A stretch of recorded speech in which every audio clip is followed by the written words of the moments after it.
Hey abar Shakespeare. Ladies and gentlemen, your attention please. This is so weak. তো একটা Bengali language একটা নতুন cinema আসছে যেটার নাম হলো অথই, তার ট্রেলার রিলিজ করেছে। তো সেটা নিয়ে বলার আগে আমি কিছু কথা বলতে চাই যে আমার বাংলা সিনেমা ভালো লাগে না। আমি বাংলা সিনেমার খুব বড় ফ্যান নই। আই লাভ ওয়েস্টার্ন সিনেমা, আমার ফরেন সিনেমা আমি খুব বড় ফ্যান রয়েছে, কিন্তু বাংলা সিনেমা যে আমি যে বছরে কটা দেখিয়েছি আমি নিজেও জানি না, আমি দেখি না বলতে গেলে। আমি বাংলা সিনেমাকে ছোট করছি সেটা না, কারণ আমি ইন্ডিয়ান সিনেমাও দেখি না।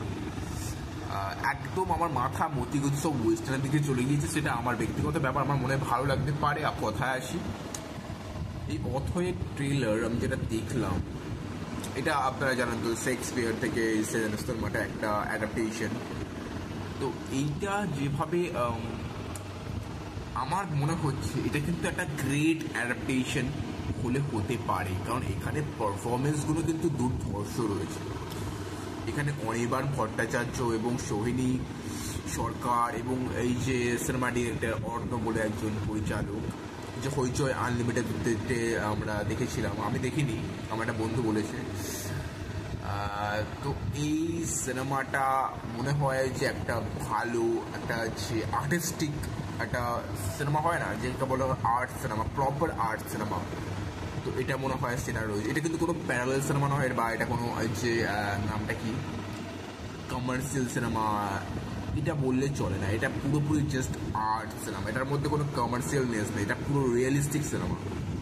তো আমার সিনেমাটা কিন্তু ভিজুয়াল সিনেমাটোগ্রাফি সৌমিক হালদারের স্ট্রানিং গুড। মানে এই সিনেমাটা আমার মনে হয় যে একবার, আমারও মনে হচ্ছে যে থিয়েটারে গিয়ে একবার দেখা উচিত, কারণ শেক্সপিয়ারের নাম এর সাথে যেখানে জড়িত, তাহলে মনে হয় না যে এই সিনেমাটা কোনো অংশে কন্টেন্ট ওয়াইজ কোনো অংশে নিচে নামবে। তো মনে হয় এটা একবার আমার থিয়েটারে গিয়ে একবার সিনেমাটা দেখা উচিত, কারণ অনির্বাণ ভট্টাচার্য আমি খুব বড় ফ্যান নই, বাট উনি যেভাবে অ্যাডাপ্টেড করেছিলেন আমাদের নামটা কি, আমি মন্দার দেখেছিলাম, তো দারুণ ছিল অ্যাডাপ্টেশন শেক্সপিয়ারের। আপনারা খুব ভালো করে হয়তো জানেন যারা সিনেফাইল বা যারা সিনেমা লাভার, যে বিশাল ভারদ্বাজ, সেও কিন্তু শেক্সপিয়ারকে অ্যাডাপ্ট দারুণ করতে পারে। যেমন মকবুল রয়েছে, আর যেমন ওমকারা রয়েছে, হ্যাদার। তো উনি দারুণ অ্যাডাপ্টেট করতে পারেন শেক্সপিয়ারকে। তো তারপরে আমার মনে হয় না যে অনির্বাণ ভট্টাচার্য কিন্তু কোনো অংশে কম নয়, কিন্তু আমি বিশাল ভারদ্বাজের সাথে ডেফিনেটলি কম্পেয়ার করছি, কারণ তার স্ট্যান্ডার্ড অনেক উপরে, অনেক উপরে। তো আমার মনে হয় এই ট্রেলারটা কিন্তু আপনারা যারা দেখেননি তারা একবার দেখতে পারেন। আর ট্রেলারের কমেন্টে আমি একটা জিনিস দেখলাম, যেটা দেখার পর আমার জাস্ট মাথা খারাপ হয়ে গেল, সেটা নিয়ে আমি একটু কথা বলছি। যে সোহিনী সরকারের সাথে আমাদের মনিকা বালোচিকে কম্পেয়ার করা হয়েছে, ওটাও দেখে আমার হাসি পেয়েছে, হাসিও পায় এসব কথা শুনে। জাস্ট আজব, এগুলো জাস্ট কিছু বলার নেই। তো এইটুকু বলার।